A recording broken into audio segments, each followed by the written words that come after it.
ये तमाम परंपराएं, जैसे आपने कहा कि ये गलत परंपरा सेट हो रही है, लेकिन जो अतीत में हुआ राजनीतिक तौर पर देखें, इसका नफा नुकसान देखें, तो हर कोई ये चाहेगा। भाटिया साहब आवाज सुन पा रहे? हर कोई चाहेगा बिल्कुल कि ऐसी चीजों को जनता के बीच लेकर जाया जाए जिससे जो विपक्षी पार्टियां हैं, जो विपक्षी खेमा है, वो कमजोर पड़ जाए। आज राहुल गांधी जनता के बीच ये बात कह रहे हैं कि संविधान को बीजेपी बदल देगी, संविधान को खत्म कर देगी।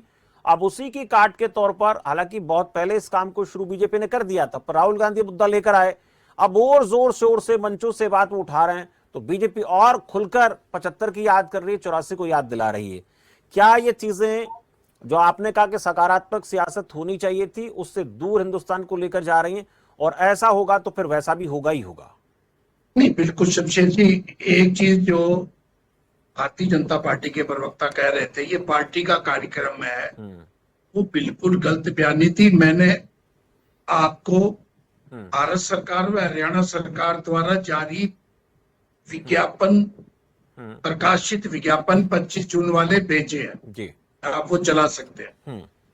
वो देखो, अगर भारतीय जनता पार्टी अगर ये कार्य करती, पार्टी लेवल पे अपने आप को विश्व की सबसे बड़ी पार्टी बताती है, तो ठीक है, वो पार्टी का कार्यक्रम हो सकता था, लेकिन सरकार के लेवल पे ये कार्यक्रम बचना चाहिए था, क्योंकि आज ये सरकारी खर्चे पे ये मनाएंगे संविधान हत्या दिवस, और कल को कोई दूसरी पार्टी आएगी, ये जरूरी नहीं है लोकतंत्र में एक ही पार्टी राज करेगी। 10 साल में, 5 साल में, 20 साल में, जब भी लोग आएंगे तो वो भी इस प्रकार की कमियां निकाल कर मनाएंगे।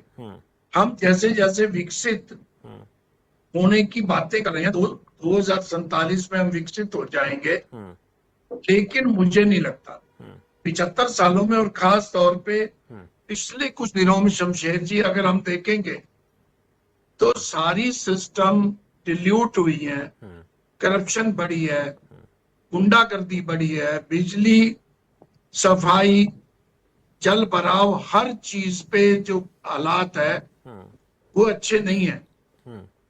भ्रष्टाचार और ब्यूरोक्रेसी ये हरियाणा को घून की तरह खा रहा है। भारतीय जनता पार्टी सत्ता में आ गई, वो कांग्रेस की आपस की लड़ाई थी, कुछ कमियां थी, लेकिन ये मत सोचे भी इनका पटा सारी उम्र के लिए इनको मिल गया है। इनको अपनी कमियों को दूर करना चाहिए, और पार्टी लेवल पे करो, आप सरकार के लेवल पे आप कार्यक्रम कर रहे हो। एक अभी आरटीआई में खुलासा हुआ है, जमुनानगर में एक प्रधानमंत्री की कोई एक रैली थी, उसके खर्चों को लेकर जो बात में अभी तक, क्योंकि वो मेरे पास आरटीआई नहीं है, अखबार ने अवश्य छापा है, लेकिन करोड़ों रुपए खर्च हुए। ये इस प्रकार की जो भी कार्यक्रम चल रहे हैं, भारतीय जनता पार्टी को इनसे बचना चाहिए। पार्टी लेवल पे आप कांग्रेस का विरोध करो, लेकिन सरकार के लेवल पे आपके पास बहुत काम होने चाहिए। अहम बात के भाटिया साहब की, सत्ताएं किसी एक की बपोती नहीं होती, उनमें बदलाव होता रहता है, और आज जो कुछ हो रहा है, कुछ गलत हो रहा है, तो उसको सुधार करने की आवश्यकता है, और उसमें जो पार्टी सत्ता में है सुधार करती है तो एक अच्छा उदाहरण पेश होगा, वो चाहे बीजेपी है, वो चाहे कांग्रेस पार्टी है। ये तमाम बातें चर्चा में आज रही। बहुत बहुत धन्यवाद आप सबका मेरे साथ चर्चा में जुड़ने के लिए। तो आज हम बात कर रहे थे